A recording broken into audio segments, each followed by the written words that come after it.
जबर क्षत्रिय जबराज अस्नाम क्षत्रिय रामराज செங்கூர்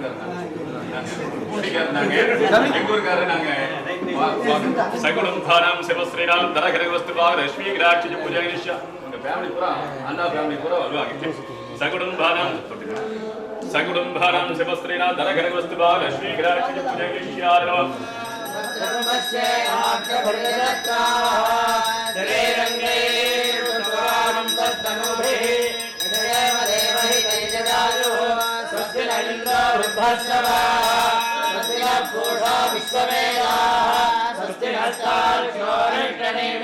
स्वस्ति नो बृहस्पतिर्दधातु ॐ देवीं वाचमजनयन्त देवाः तान् विश्वरूपा पदवो वदन्ति सानो मन्त्रे समूर्जन्तुहाना हेनुर्वाघस्मानुपसष्टुतैतो जगद्वां बहुतो हुतं यदद्भुवं नमस्ते अस्तु विश्वभुवे जगद्भुवोऽधिपतिर्से नानी मयूरे प्रियश्चराणाङ्गारः संजयाः नमस्ते अस्तु शुक्लापहाय सुप्रभिहन्तो बृहस्पते स्वायास्यवत्तयोने यस्यात्मा वहने वहति आत्मावहं तु हरयस्य चेतसश्वेतैरश्वैः सहगेतुमद्भिः आदादितैर्बलवद्भिर्मनोजवैरायाहि शीघ्रं मम हब्दाय सर्वो ैतलनिरैगणी आत्ममुनिरवडोरी तप्पिजगरिमुखन्मणिवेणी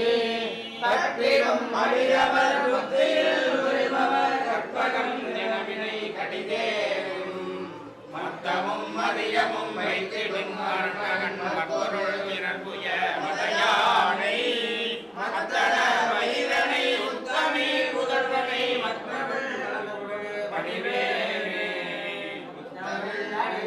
முப்பட கிரிஜனில் முற்பட எழுதிய முதலோனே முப்புறம் நெறி செய்த அச்சிவ முறைரதம் அச்சதே கொடி செய்த அரிதீரா அத்துய அது கொடு சுப்பிர மணிபடும் அப்புன மகனிரை இவவாகி அக்குற மகளுடன் அச்சிரே முருகனை அக்கன பணமருள் பெருமாளே மற்றவள் மலரோடு பணிவே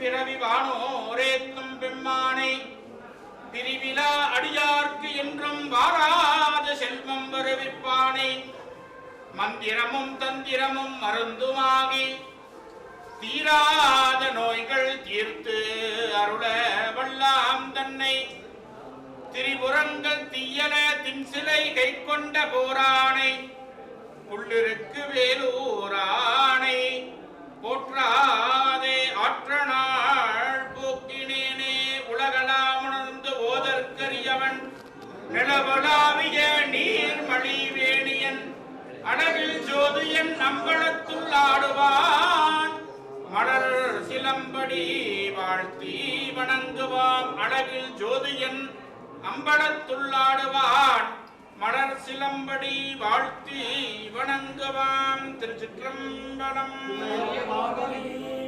ஹர ஹர மகாதேவனுடைய சிவனே போற்றி எந்நாட்டவர்க்கும் இறைவா போற்றி நகர்ந்த சூரிய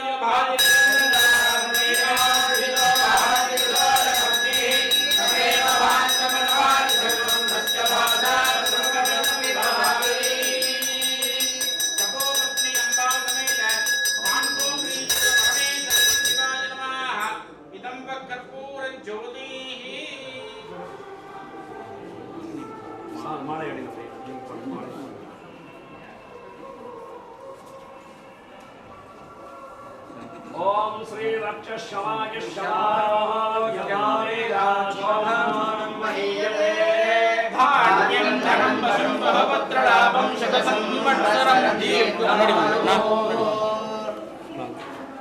महादेव महादेव मामा அப்படி பாருங்க சதமானம் பவதி சதாய புருட சதேந்திரியாம வாங்க வாங்க மாப்ள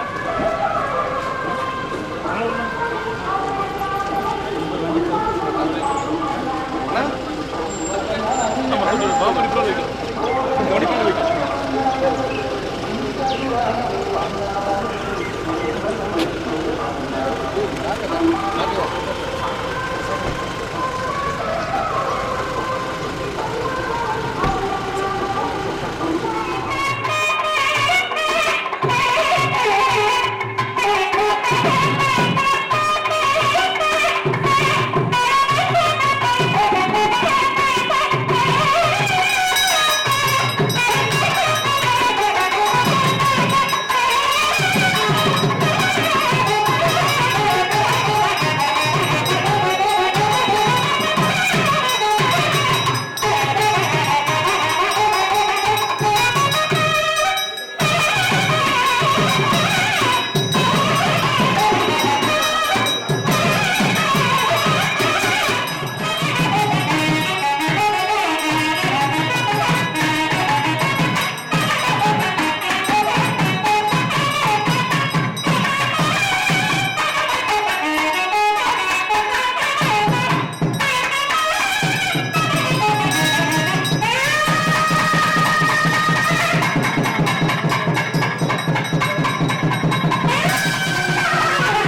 காசு எப்ப வேணாலும் சம்பாதிக்கலாம்ண்ணா.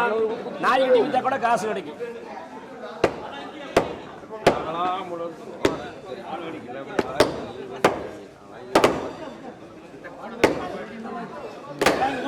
உங்க வீட்டுல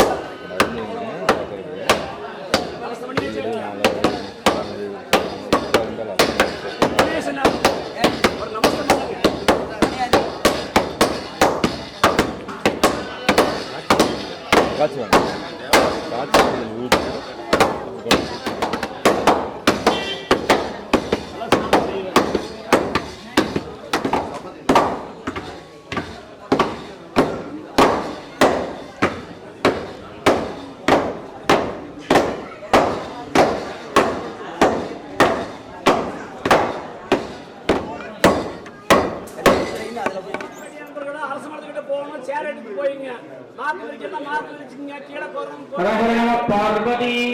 மங்கள வாழ்க்கையும் பெறுவதற்கு பரம குருணாமூர்த்தியான ஸ்ரீ தபோபத்னி உடனவர் தான் தோன்றீஸ்வர பெருமானை பிரார்த்தனை பக்தமிக்கு என்பது அன்பான வேண்டுகோள். நம்மளுடைய அரசமரத்து பிள்ளையார் கிட்ட வண்டி வாகனம் நிக்குது, அதை கொஞ்சம் அப்புறப்படுத்துமாறு கேட்டுக்கொள்கிறோம். அரசமரத்து பிள்ளையாருக்கு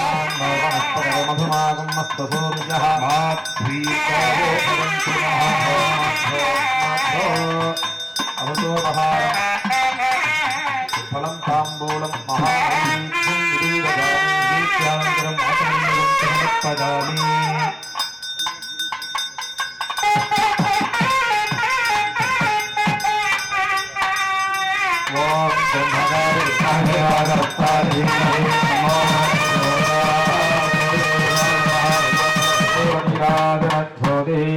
एवं वेद यो वामायतनं वेद आयतनवान् भवति वरुणाय नमः वेदोक्तमन्त्रपुष्पाञ्जलिं समर्पयामि आचार्यः मूलमन्त्रं यावच्छक्तिं जप्त्वा वृद्धं निष्क्रियरत्नचित्रभुवनं पाशायुधं यादसाः नाथं बोधनिनादमुद्भटमः चक्रं च नक्रध्वजं गायद्भिर्मणिरामणीय विलसते भोगाङ्गनागाङ्गना भोगैरावृतकं नमामि मरणं प्राज्ञं हराज्ञाधरं नमो मकरवाहाय पाशकस्तादते नमः प्रदेशसे नमस्तभ्यं वरुणाय नमो नमः वरुणाय नमः अनया पूजया वरुणः प्रीयता अस्मिन् पुण्याहवासिने जपकर्मणि सर्वेभ्यो शिवद्विजेभ्यो नमः पुण्याहवासिने जपकर्मकुरुध्वम् ॐ भवद्भ्यनिज्ञात पुण्यं पुण्याहं वादिष्ये ॐ आपः ॐ गन्धाः ॐ सुमनसः ॐ क्षतम् ॐ अन्वाहार्यः ॐ दक्षिणाः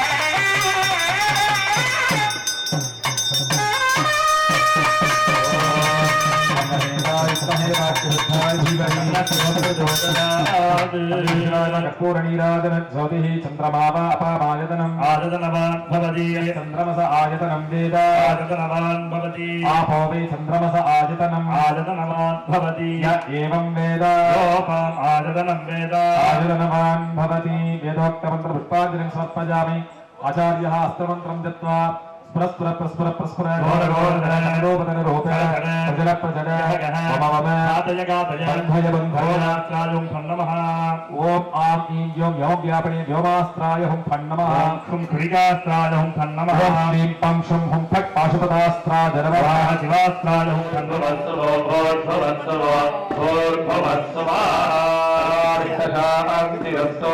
सर्वत्र परिशुद्धायेत्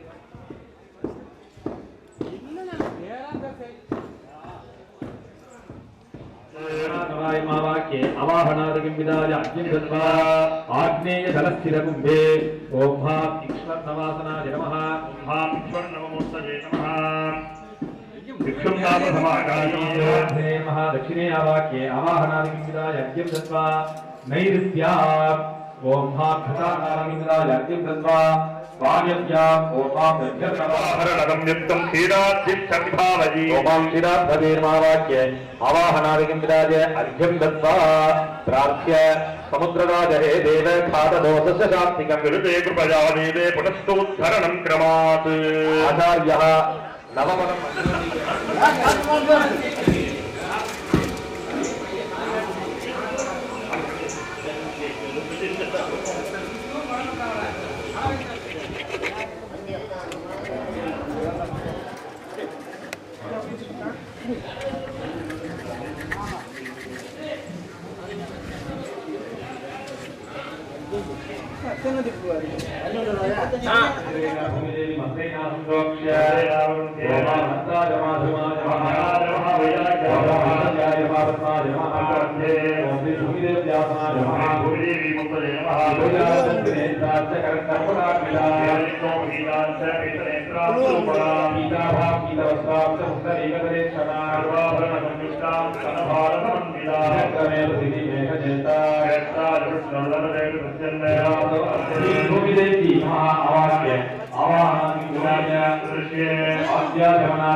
Thank you.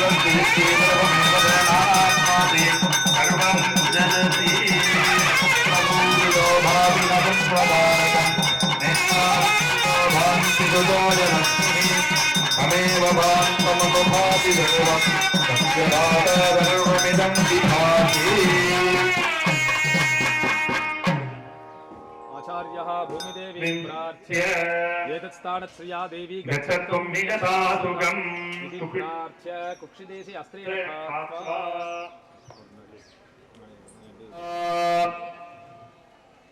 தம்பி சைடு தம்பி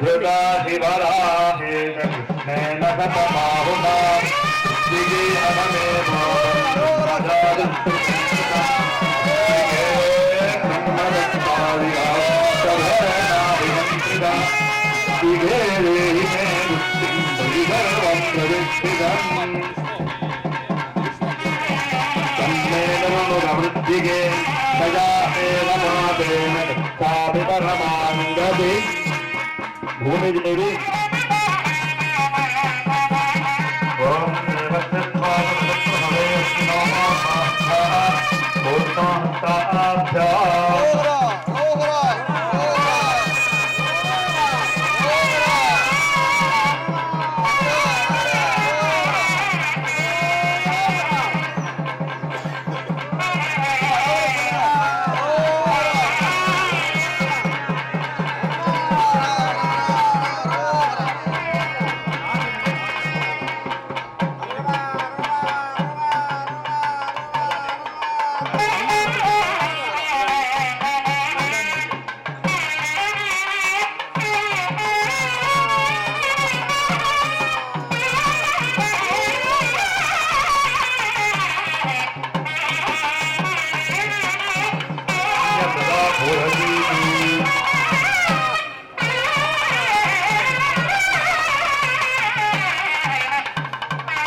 कल्पमग्ने तत्तव पुरस्तोत्तीपजामसि केवल्युपरोक्तस्य पृथिवीम्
மம்முட்டிக்கு வந்து பூஜை பண்ணாங்க.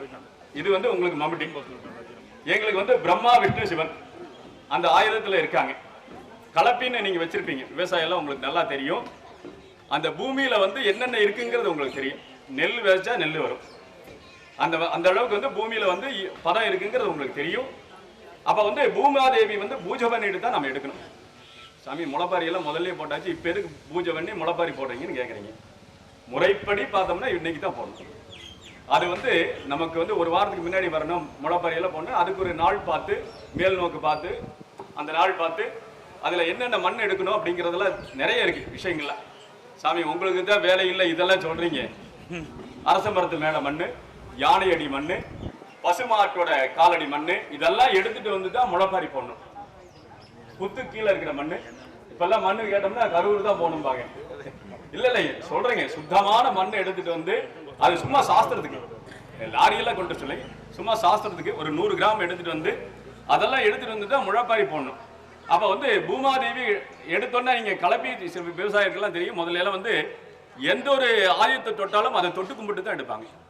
இன்னமே சில பேர் நாங்க சொல்றதெல்லாம் வச்சு செஞ்சுட்டு இருக்காங்க, அது நல்லா இருக்கும். எந்த ஒரு ஆயுதம் நாங்கள் மணியே எடுத்து பூஜை பண்ணாலும் மணியை தொட்டு கும்பிட்டு பூஜை பண்ணால் அதுக்கு ஒரு சிறப்பு. ஏன்னா அது வந்து நமக்கு வந்து சோறு போடுற தெய்வங்கள். அதே மாதிரி பூமாதேவிக்கு அப்படித்தான். கலப்பை எடுத்தாங்கன்னா கலப்பிக்கெல்லாம் ஒரு நாள் பூஜை பண்ணுவாங்க. வருஷத்தில் ஒரு நாள். நம்ம டெய்லி பூஜை பண்ணலைனாலும் கலப்பிக்கெல்லாம் ஒரு நாள் பூஜை பண்ணுவீங்க. விவசாயிக்கெல்லாம் நல்லா தெரியும். அந்த கலப்பிக்கெல்லாம் பூஜை பண்ணி அதுக்கப்புறம் தான் வந்து அந்த மண்ணில் உழுவாங்க. அப்போ வந்து பூமாதேவின்னு ஒன்று இருக்காங்க. பூமாதேவி கேட்காம நம்ம வந்து தோண்டவே கூடாது. இப்போ வந்து சில பேர் எல்லாம் பார்த்தீங்கன்னா பாலக்கால் பிடிப்பாங்க. பாலக்கால் பிடிக்கிற போது பூமிக்கு அடியில் பால் ஊற்றுவாங்க. ஏன்னா அந்த இதெல்லாம் போட்டுட்டு பால் ஊற்றி அப்புறம் நிறைய கூட தண்ணி ஊற்றி அது நிறையதா இல்லையான்னு நிறைய விஷயங்கள்லாம் இருக்குது. வேதத்தில் நிறைய சொல்லப்பட்டது. நம்ம அதெல்லாம் வந்து சொல்கிறதுன்னா நிறைய விரிவாக்கமாக சொல்லிட்டுக்கலாம். இன்னைக்கு பூராமே சொல்லிட்டுக்கலாம். இருந்தாலும் வந்து ஒரு சில பூஜைகளுக்கெல்லாம் வந்து விளக்கம் சொல்லி தான் பண்ணணும். அந்த பூமாதேவி எதுக்கு நம்ம தோணுன்னொன்னே எதுக்கு பால் ஊற்றுறோம், பாலக்கால் பிடிக்கிறோம் ஒரு வீடு கட்டுறதுக்கு, அதுக்கு எதுக்காக பண்ணுறோம்னா அந்த பூச்சி புழுவெல்லாம் இருக்கும். பூமி கடையில் நிறைய ஜீவராசிகள்லாம் இருக்குது. நம்ம கண்ணு தெரியாது இருக்கும். நமக்கு தெரியாத பொருள்லாம் இருக்குது, தெரிஞ்ச பொருள் இருக்கும். அதுக்கெல்லாம் வந்து சுத்தம் பண்ணுறதுக்காகத்தான் நம்ம வந்து பாலக்குச்சி நெட்டுற அன்னைக்கு பால் விடுறோம். அது குளிரணும். அந்த இடத்துல குளிர்ந்தா தான் நாம் வந்து குளிர்ச்சி அந்த இடத்துல வீடு கட்ட முடியும். அதே மாதிரி கோயிலுக்கு அப்படித்தான். இந்த பூமாதேவிக்கு இந்த மாதிரியெல்லாம் பூஜை பண்ணித்தான் இந்த பூமாதேவி மையத்துலேருந்து தான் வயிற்று பகுதி தொப்புள் பகுதியிலேருந்து தான் அந்த மண் எடுத்துகிட்டு போய் முளைப்பாரி போடணும். அதுக்கெல்லாம் பூஜை பண்ணி தான் போடணுங்கிறது நிறைய விஷயங்கள்லாம் இருக்குது. பிரம்மாங்கிறது பார்த்தீங்கன்னா யாருன்னு பார்த்தீங்கன்னா விவசாயி தான் முதல்ல. நம்ம இதெல்லாம் வந்து ஐயரை வந்து இப்படி சொல்கிறாங்க அப்படி சொல்கிறாங்கன்னு நினைக்காதீங்க. சோறு போடுற தெய்வம் முதல்ல அவங்க தான். அவங்க வந்து கலப்பை தொட்டு கும்பிட்டு அதை உழுதாங்கன்னா பார்த்தீங்கன்னா அது என்னென்ன போட்டால் அது என்ன வரும் அப்படிங்கிறது தெரியும். அந்த மாதிரி அந்த பூமியில் போட்டு நம்மளையெல்லாம் மக்களையெல்லாம் காப்பாற்றணும் அப்படிங்கிறக்காக அதெல்லாம் பண்ணிட்டு இருந்தாங்க. இப்போ விவசாயம்லாம் மாறிடுச்சு. ஏன்னா எல்லா பக்கம் லேஅவுட் போட்டாங்க. இப்போ வாழ்றதுக்கு மட்டும்தான் இடம் இருக்குது. சாப்பாட்டுக்குன்னா நாம் இந்த மாதிரியெல்லாம் முறைப்படி பண்ணினா அந்த கரெக்டான நேரத்தில் மழை பெய்யும், கரெக்டான நேரத்தில் அந்த விதைகள் எல்லாம் வரும். அதுக்கப்புறம் வந்து அந்த தானியத்தை எடுத்து உணவு உண்டால் அது மனதுக்கு ஒரு மகிழ்ச்சி இருக்கும். நாம் கோபத்தோடு ஏதாவது செஞ்சோம்னா கோபமாக தான் இருக்கும். இப்போ நிறைய வீட்டுக்கெல்லாம் போகிறாங்க, என்னடா ஐயர் பேசிகிட்டு இருக்காங்கன்னு நினைக்காதீங்க. சில வீட்டிலலாம் போனோம்னா டிவி பார்த்துட்டு சீரியல் பார்த்துட்டு பொம்பளைகள்லாம் பார்த்தீங்கன்னா ஒரு அப்படியே இருப்பாங்க. அந்த பார்த்தீங்கன்னா பெண்கள் தான் அங்கே வில்லியாக காமிப்பாங்க. ஏன்னா சில பேர் சொல்லியிருக்காங்க, நாங்கள்லாம் டிவி பார்க்குறதுக்கு எனக்கு நேரம் கிடைக்காது. ஏன்னா அதெல்லாம் பார்த்து அப்படியே ஆகிட்டாங்க. நாம் வந்து எப்போவுமே மகிழ்ச்சியாக இருக்கும். வீட்டிலலாம் மகாலட்சுமிம்பாங்க. பார்த்தா மகாலட்சுமியாட்டு இருக்காங்க. அங்கே போன ஒரு வீட்டில் ஒரு டம்ளர் தண்ணி கொடுத்தாங்க, ஒரு அன்பா பிரியமாக கொடுத்தாங்க. இப்போ பார்த்தோம்னா டிவி விளம்பர நேரத்துக்கு போனோம்னா தான் நமக்கு ஒரு மரியாதை, இல்லாட்டின்னு இருக்காது. இருந்தாலும் வந்து ஒரு சில நேரத்துல எல்லாம் வந்து பார்த்தீங்கன்னா நம்ம எப்போவுமே அன்பு பிரியம் எப்போவுமே லட்சுமி கடாட்சமாக இருக்கும். அவங்கள பார்த்தா நாம் ஒரு சந்தோஷமாக இருக்கும். அவங்க ஒரு டம்ளர் காப்பி கொடுத்தா சரி பரவாயில்ல நல்லா இருக்கு அப்படின்னு. இப்போல்லாம் போனோன்னே ஏன்டா வந்தா அவங்க பாட்டுக்கு வேலையை பார்த்துருக்கோம் அந்த மாதிரியெல்லாம் நினைக்கிறாங்க. ஏன்னா அந்த டிவி சீரியல்லாம் அப்படியெல்லாம் இருக்குது. நாம் அந்த சீரியல்லாம் நம்ம நினைக்க வேண்டாம். எப்போவுமே தெய்வங்களுக்கு வந்து ஏன்னா கும்பாசி தினத்தில் இதெல்லாம் பண்ணணும் அப்படிங்கிறக்காக மறுநாளும் பண்ணலாம், அதுக்கப்புறம் பண்ணலாம், 12 வருஷத்துக்கு ஒரு தாட்டு பண்ணலாம். இந்த பூமாதேவிக்கு பூஜை பண்ணி இது பண்ணணும். அதே மாதிரி கோமாதா வழிபாடு பண்ணணும். காலையில் ஒரு அம்மா சொன்னாங்க, சாமி எங்களுக்கெல்லாம் சித்தம்னா என்னன்னு தெரியாது, நீங்கள் கொஞ்சம் சொல்லணும் அப்படின்னு சொன்னாங்க ஒரு அம்மாட்ட.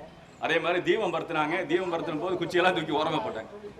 அப்போ வந்து நம்ம கோயிலை எப்படி சுத்தமாக வச்சுருக்கோமோ, வீடை எப்படி சுத்தமாக வச்சுருக்கோமோ, நாம் ஒரு நாள் இப்போ வந்து ஒரு குப்பையே கிடக்குது, அதை எடுத்து ஒரு நாள் அந்த பக்கம் ஓரமாக எடுத்து போட்டோம்னா 2 நாள் சாமி கும்பிட்ட பலன் கிடைக்கும். கோயிலை சுத்தமாக வச்சுட்டா சாமியை கும்பிட வேண்டாம், கோயிலை சுத்தமாக வச்சு பாருங்க, அதுக்கு வந்து பலன் அதிகம். அந்த மாதிரி எல்லா கோயிலையும் சுத்தமாக வச்சுக்கணும். நம்ம பெரும்பாலும் வந்து நாம தான் செய்யறோம். நம்ம பட்டு வேட்டி கட்டியிருக்கோம், நம்ம பட்டு புடவை கட்டியிருக்கோம், அது வந்து கசங்கக்கூடாதுனால நினைக்கக்கூடாது. தெய்வ காரியத்துக்கு வந்து செய்து கொடுக்கணும். நீங்கள் 1 லட்ச ரூபா கொடுத்துட்டு தள்ளி போகிறது பேர் இல்லை. சுவாமிக்கு வந்து இறைப்பணி செய்யணும். அதே மாதிரி தீபத்தை பருத்துறாங்க, நிறைய இடத்துல பார்த்துருக்கோம். ஏன்னா கோயில் கட்டுறது ரொம்ப பெருசுங்க, மிகப்பெரிய பெருசு. ஏன்னா எல்லாத்துக்கிட்டையும் போய் கேட்டு வாங்கி அந்த கோயிலுக்கு பெயிண்ட் அடிக்கிறதோ மதிலுக்கு பெயிண்ட் அடிக்கிறதோ இப்போல்லாம் பெரிய பெரிய கோயிலெல்லாம் பார்த்தீங்கன்னா எங்கள் பூண்டி கோயிலெல்லாம் பார்த்தீங்கன்னா சுத்தம் பண்ணுறதுக்கே பார்த்தீங்கன்னா 2 லட்ச ரூபா செலவாகும். அந்த மாதிரி 2 லட்ச ரூபா இருந்ததுன்னா கோயில் கும்பாபிஷேகம் பண்ணலாம். நாங்கள் 6 மாதத்துக்கு ஒரு தாட்டி சுத்தம் பண்ணிட்டு இருக்கோம். என்ன தீபத்தை போட்டு அது ஏதாவது துணி ஒன்று துடைக்கிறது இல்லை. அந்த பார்த்தீங்கன்னா தூணில் துடைச்சிருவாங்க. 2500 வருஷங்கள் ஆச்சு பூண்டி கோயில் உருவாகி. ஆனால் நம்ம இப்போ பண்ணுறதுல பார்த்தீங்கன்னா 6 மாதத்தில் வருமா 1 வருஷத்தில் வருமானே சொல்ல முடியாது.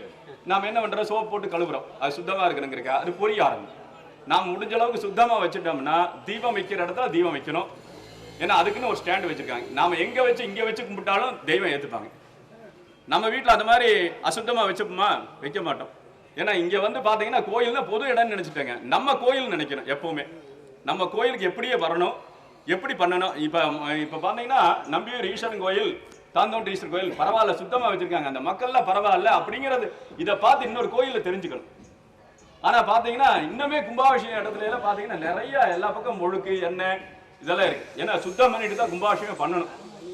என்னங்க இன்னைக்கு வந்து நான் சொன்னேன், அப்போ தீபம் பரத்துறப்ப சொன்னேன், சுற்றி வர அந்த பக்கம் இந்த பக்கம் இதெல்லாம் கிடக்குது, செங்கல்லாம் எடுத்து ஓரமாக போடுங்க. இதெல்லாம் வந்து இறைப்பணி. நீங்கள் உங்கள் கோயிலுக்கு நீங்கள் செய்யணும். நாங்கள் சொல்ல வேண்டிய அவசியம் இல்லை. இருந்தாலும் வந்து தெரிஞ்சுக்கணுங்கிறதா சொல்கிறோம். ஏன்னா இதுதான் நன்மை. சுவாமி கையெடுத்து வணங்குறதை விட ஒரு துளி குப்பை கிடந்ததுன்னா ஓரமாக போட்டணும். இப்போ ஃபாரின்ல கடைப்பிடிச்சிருக்காங்க. அங்கெல்லாம் இன்னைக்கு கும்பாபிஷேகம்னா எப்படி இருக்குமோ கோயில் சுத்தமா, அதே மாதிரி 10 வருஷமானாலும் சுத்தமா இருக்கு. கசகசன்னு பேச மாட்டாங்க கோயிலுக்குள்ள வந்துன்னா. இந்த சீரியல் அந்த சீரியல்லாம் பேச மாட்டாங்க. ஐயோ டைம் ஆயிடுச்சு, ஐயர் பூஜைக்கு லேட் பண்ணிட்டு இருக்காங்கன்னு சொல்ல மாட்டாங்க. எந்த நேரத்தில் பூஜை ஆகுதோ அந்த நேரத்தில் பூஜை ஆகும். அதே மாதிரி பேசுற நேரம் பூஜை கட்டணும், சந்தன குங்குமம் வைக்கணும். இதெல்லாம் வந்து சிவ சின்னம். சாமி இதெல்லாம் பூசி எடுத்தா நம்ம வந்து கோயிலுக்கு வரணுமா, நம்ம ருத்ராட்சம் போட்டிருக்கோம், இதெல்லாம் வந்து சிவ சின்னம். இதெல்லாம் அணிஞ்சிட்டு பண்ற போது அதுக்கு ஒரு வைப்ரேஷன் இருக்கும். அந்த மாதிரி எல்லாரும் முழு மனதோட எல்லாத்தையும் பிரார்த்தனை பண்ணி கும்பாபிஷேகம் அப்புறமும் கோயிலை நீட்டா வச்சுக்கணும். அதான் கும்பாபிஷேகம் பண்றது பெருசு இல்லை. ஒரு 10 பேர் இப்ப நின்று காப்பு கட்டுறீங்க என்னங்க, இதெல்லாம் ஒரு யோகம். அதே மாதிரி இந்த 12 வருஷம் இந்த பலன். அதே மாதிரி கோயிலை சுத்தம் பண்ணாங்கன்னா வந்தாங்கன்னா மகளிர் தான் சுத்தம் பண்ணணும் இல்லை, ஏதாவது தூய்மைப்படுத்தினா நமக்கும் அது வந்து புண்ணியம். நம்ம ஒரு வாரம் சாமி கும்பிட்ட புண்ணியம் கிடைக்கும். நீங்க ஒரு நாள் பூரா சுத்தம் பண்ணீங்கன்னா கோயில, அதுக்குங்கிறது வந்து இப்ப எப்படி இருக்குதோ அதை விட கொஞ்சம் நீட்டா பண்ணிக்கணும். அதுதான். நன்றி, வணக்கம். ஏன்னா பேசிட்டே இருக்கணும். என்ன பூஜைகள்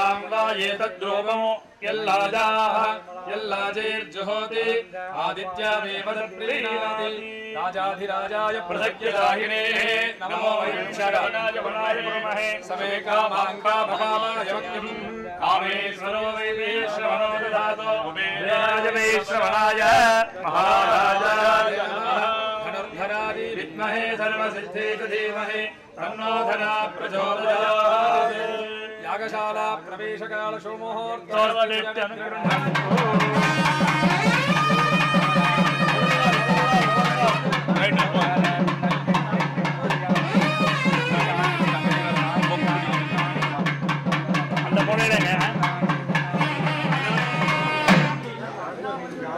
எல்லாருமே நம்ம கோயில் அரவிந்தாப்ஜம் நமஹ சஹஸ்ரம் பிரதரம் பட்டம் ஸ்ரீவக்ரம் சர்வஜம் பிரசன்னவதனம் ஜாயேதோ சர்வவிக்னோபஜாந்தகே அமிர்தம் பிரம்மா பூர்வஸ்வரோ நமஸ்தே துர்தக்ஷைத்வாரி பரமேஸ்வர பிரீத்யர்த்தம் மத்யபூர்வோத்த ஏவம் குண சத்குண சகலவாஜ்ய விசேஷேன விசிஷ்டாயாம்ஸ்யாம் வர்த்தமானாயாம் मंगल ममो वाक्ते समस्ते दुर्दक्षैद्वारा श्री परमेश्वर प्रीत्यर्थम अस्मिन् विशेषतः सपरिवार सहित श्री तपोपत्नी अंबा समेत तान्तोण्डीश्वर स्वामिनः आलय पुनरावर्तन चाष्टवन्तन समर्पण शिवसूर्यासनाय नमः शिवसूर्यमूर्तये नमः धवलाम्बोरुहारूढं दाडिमे कुसुमप्रभा रक्तमहातेजो वृत्तमण्डलमध्यगं हंसासत्तस्फुटस्वेत सनालाब्जकरद्वयम् दास्यं चिन्तयेत् भानुध्वनेत्रं रक्तवासः आदित्यबिम्बमध्यस्थं रक्तमूर्तिं सदा शिवम् आसक्ते नरदसावर्तमानो निवेशजन्नमृतं मत्यं च हिरण्ययेन सवितारतेन देवो याति भुवना विपश्यन्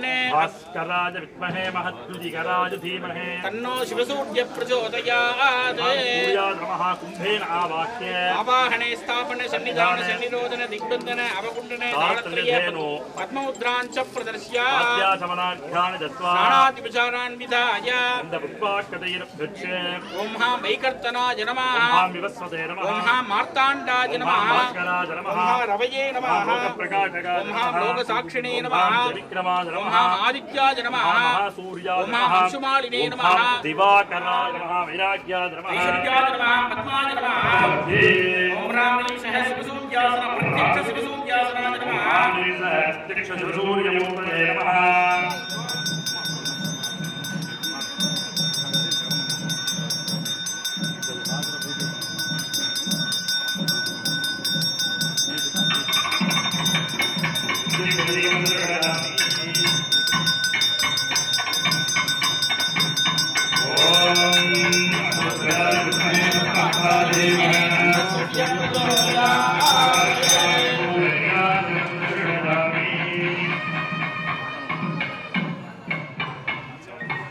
வெங்கச்சாங்கல உரசனா அக்னி வரும். பாறைய உரசனா 2 பாறையை சேர்ந்தா காட்டுல எல்லாம் நம்ம யாரும் போய் அக்னியை பற்ற வைக்கிறது கிடையாது. பெரிய பெரிய மலைக்காடெல்லாம் இருக்கு. அதுல பாத்தீங்க அப்படின்னா ஒவ்வொரு பேப்பர்லயும் நம்ம பாக்குறோம். அதாவது தீப்பரவுதல் அப்படின்னு சொல்லுவாங்க. அந்த தீப்பரவுதல் எப்படின்னா ஒவ்வொரு வெயிலுடைய தாக்கம் அதிகரிக்கும் போது அதனுடைய எல்லாம் பாக்குறீங்கன்னா வச்சுங்க, சிறு வயசுல ஹீட் ஸ்ட்ரோக்குன்னு சொல்றாங்க. பெரியவங்க எல்லாமே பார்த்துருப்பீங்க. உடல் முடியல வயசானவங்களுக்கு அப்படின்னா என்ன காரணம் அப்படின்னா அவங்க வயசானி தவறிட்டாங்க வெயில் காலத்தில் சொல்றாங்க. அப்ப என்ன வருது அப்படின்னா சில பேர்த்துக்கு உஷ்ணத்துடைய தாக்கம் அதிகரிப்பதனால் உடம்புல அந்த தாக்கத்தை சாங்கக்கூடிய சக்தி கிடையாது. சரிங்களா? அப்படி இருக்கும்போது அந்த வெப்பமானது அதிகமாகும் போது ஹீட் ஸ்ட்ரோக் வரும். அது இயற்கை மரணம் சொல்லுவாங்க. அப்படியாக நம்மளுடைய கும்பாபிஷேகத்துக்கோசரம் பிரத்யட்சமா சிவசூரிய பெருமான்றிருந்து எடுக்கக்கூடியதான் இந்த அக்னி சகரன் சொல்லக்கூடியது. பாத்தீங்கன்னா அரணக்கட்டை வச்சிருப்பாங்க. எங்க வாத்தியார் வீட்டுல எல்லாம் அரணக்கட்டை வச்சிருப்பாங்க. அந்த அரணக்கட்டையை கடைஞ்சோம்னா அக்னி தானா வரும். அரணேகே சூரிய காந்தாது. நம்ம அரணக்கட்டை மற்றும் சூரிய காந்தத்தினுடைய அந்த சக்தியினால எடுக்க போறோம். ஸ்வக்ரஹாது விஜக்ரஹாது மண்ணிம் மிருத்பாத்திரே. அந்த அக்னியானது மண் பாத்திரம் சொல்லக்கூடிய இந்த மண் பாத்திரத்தில் எடுக்கிறோம். இது ரொம்ப விசேஷமான புண்ணிய கர்மா. எல்லாரும் சுபிக்ஷமா இருக்கணும், ஊர்லாம் செழிக்கணும், மாதம் மும்மாறி மழை பெய்யணும் சொல்லி வேண்டி இந்த கும்பாபிஷேகத்துக்கோசரம் அக்னி பகவானை நல்லா பிரார்த்தனை பண்ணிங்க. நம்மளுடைய குறிக்கோள் என்ன அப்படின்னா எல்லாரும் சுபிக்ஷமா இருக்கணும், 16 செல்வத்தோடு இருக்கணும் தான் இந்த கும்பாபிஷேகத்தினுடைய தத்துவம். நேற்று நம்ம பண்ணோம் கணபதி யாகம் பண்ணோம். கணபதி யாகம் யாருக்கோசரம்னா நமக்கோசரம் நம்ம பண்ணியிருந்தோம். சரிங்களா? ஆனா நேற்று சாயந்தரத்திலிருந்து பண்ணக்கூடிய பூஜைகள் அனைத்துமே உலக க்ஷேமம் தான். உலக க்ஷேமத்தின் பொருட்டு தான் மகா கும்பாபிஷேகம். நேற்று காத்தால பண்ணது கணபதி யாகம் பூரா நம்மளுடைய க்ஷேமம். நம்ம அண்ணன் தம்பி நல்லா இருக்கணும், நம்ம குடும்பங்கள் செழிக்கணும், வியாபார விவசாயங்கள்லாம் பெருகணுங்கிறதோசரம் நம்ம கணபதி யோமா எந்த காரிய தடைகள் இருக்கக்கூடாதுன்னு இப்ப செய்யக்கூடிய நேற்று சாயங்காலத்திலிருந்து நாளை மறுநாள் செய்யக்கூடிய பூஜைகள் அனைத்துமே லோகக்ஷேமம் உலக க்ஷேமத்திற்காக. உலகத்தில் உள்ள அனைத்து ஜீவராசிகளும் நன்னா இருக்கணும் மற்றும் அது மட்டும் இல்லாம விவசாய வியாபாரங்கள் பெருகணும். நம்மளுக்கு இந்த உலகத்திற்கே முதுகெலும்பு எது அப்படின்னா விவசாயம் தான். விவசாயம் இல்லைன்னா எதுவுமே நீ செய்ய முடியாது. அப்படியாக இந்த விவசாயங்கள் செழிக்க வேணும், மாதம் மும்மாறி மழை பெய்யணும், எல்லாரும் சுபிக்ஷமா இருக்கணும், சந்தோஷமா இருக்கணும், அது மட்டும் இல்லாம உடல் ஆரோக்கியத்துடன் இருக்கணும் அப்படின்னு சொல்லி எல்லா பிரார்த்தனை பண்ணீங்க. இப்ப நம்ம கோயிலினுடைய கும்பாபிஷேகத்துக்கோசரம் சிறப்பான அக்னி சங்கரணம் என்று சொல்லக்கூடிய நிகழ்வானது நடைபெறுது. அப்படியே பார்த்துட்டே இருந்தேன்னா அந்த அக்னி வருது பாருங்க. அப்படியே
दर्शयामि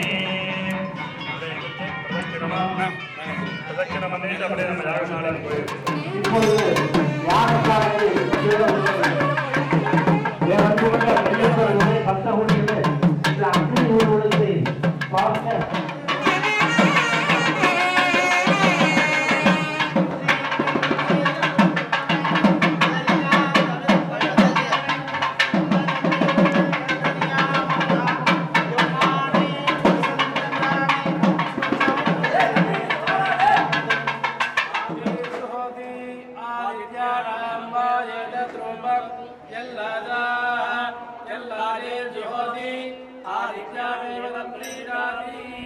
यागशाला प्रवेशकाले शुभहोस्तुतो महान्तो निगृह्णन्तु तथास्तु राजा